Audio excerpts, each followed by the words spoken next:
আমরা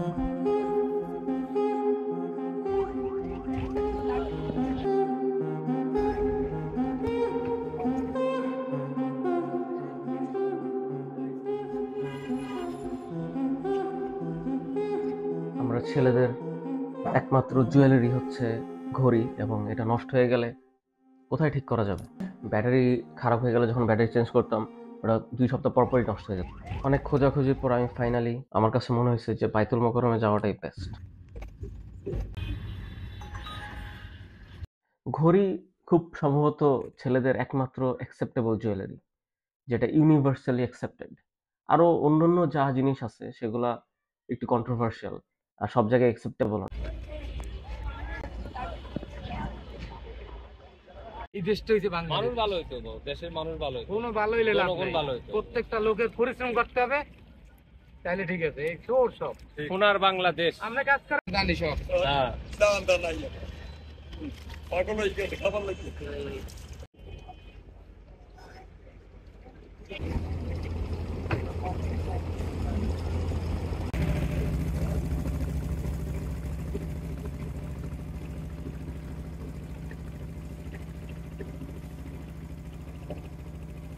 জন্মের পরে একটা বাচ্চা থেকে শুরু করে এরপরের থেকে ঘড়ির প্রতি ভালোবাসাটা বাড়তেই থাকে।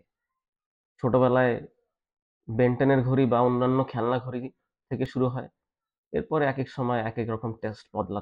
ঘড়ি শুধু যে একটা অর্নামেন্ট এমনটাই না, এটার কিন্তু অন্য অনেক কিছু রিপ্রেজেন্ট করে: responsibility, time management, maturity, class and so many things.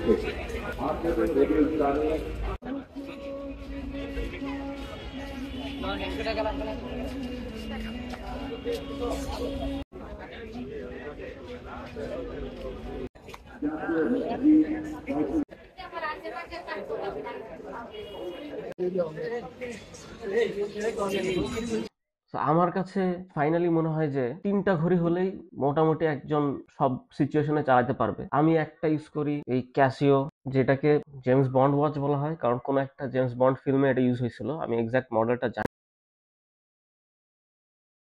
AE 1200 WA আমার অনেকদিন চলছে, অলমোস্ট 7-8 ইয়ার্স। কোনো ব্যাটারি চেঞ্জ করা লাগে নাই, খুবই ভার্সেটাইল, সব জায়গায় আমি ইউজ করছি।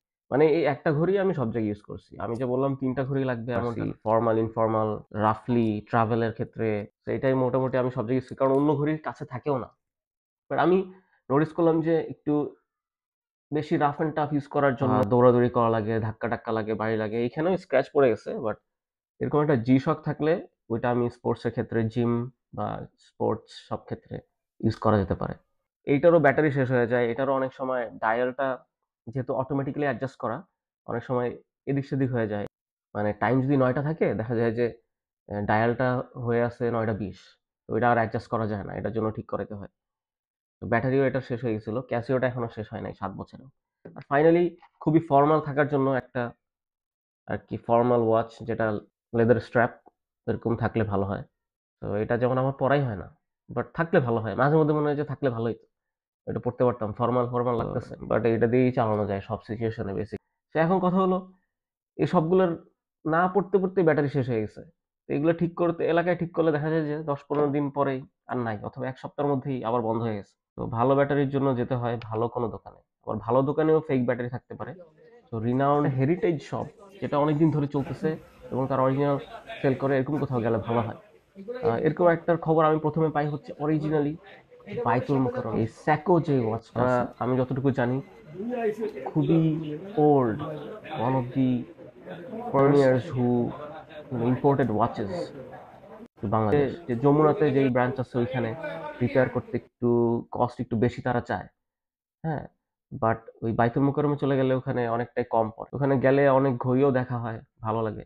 বাইতুল মোকাররমে আরো বিভিন্ন জায়গায় ঘুরে দেখা হয়।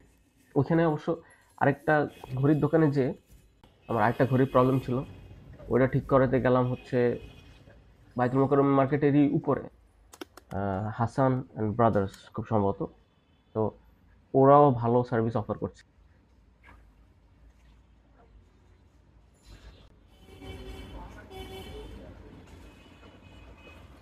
দেশের মানুষ ভালো হইতো, কোনো ভালো হইলে লাভ জনগণ নাই। ভালো হইতো। প্রত্যেকটা লোকের পরিশ্রম করতে হবে, তাহলে ঠিক আছে। এই চোর সব সোনার বাংলাদেশ।